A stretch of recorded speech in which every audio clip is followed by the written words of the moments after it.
do here is we're going to talk to you about anything that's happening in this region right here that's causing discomfort. We want to give you an approach to maybe getting rid of that. So we're going to talk today about is SMR, self-myofascial release.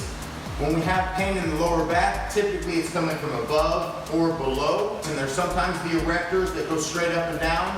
We'll have some trigger points for tightness. A lot of times it's coming from down in the glutes, the glute medius, the glute minimus, the glute max, and then sometimes even the hamstrings. Everything runs up the chain, so the posterior chain here could be tight here, causing tightness here, and then causing pain in the back. So what we're going to work on today is combating lower back pain using a lacrosse ball or a baseball or small hard ball. We're going to look down directly below the lower back. We're going to go to the glutes. So we're going to show how to roll out the glute max. We're going to show how to roll out the glute medius and glute minimus.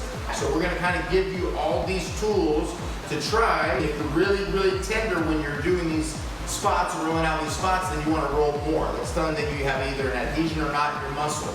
You have limited movement or limited range of motion. It's also telling us that we have some issues in our soft tissue. So, just like a massage therapist, we can get in there with a lacrosse ball or baseball, and we can go ahead and trigger point it ourselves. You put the ball right below your waistband. What we're going to do first is we're going to just keep our feet underneath us. You can straighten your leg out if you want.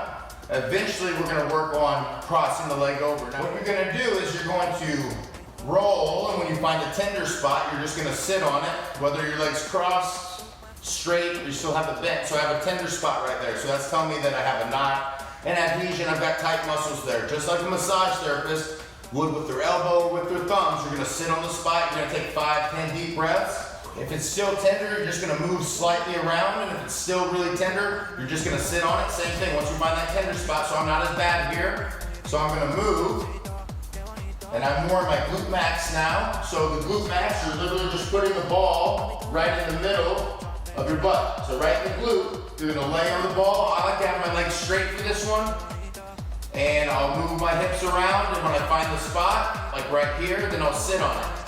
Your piriformis muscle wraps around, so you can put the ball and rotate your hips almost completely sideways. Another way to set up in that is to set up in a side plank, right above your pocket, and behind the pocket, you'll place the ball. So now, if it's too much pressure, I'm going to push through my foot and push through my arm and elevate my hips, releasing the pressure. If I need more pressure, then I'm going to lift with my feet, and I'm going to lean into the ball here. So I'm leaning into the ball, it's really tender. I'm going to take some deep breaths. The more often you do it, the better it's going to be. You really can't do it too much. So whenever your muscles are tight and you're tender, you've got to keep rolling as often as possible. Good luck, and let us know if you need any help.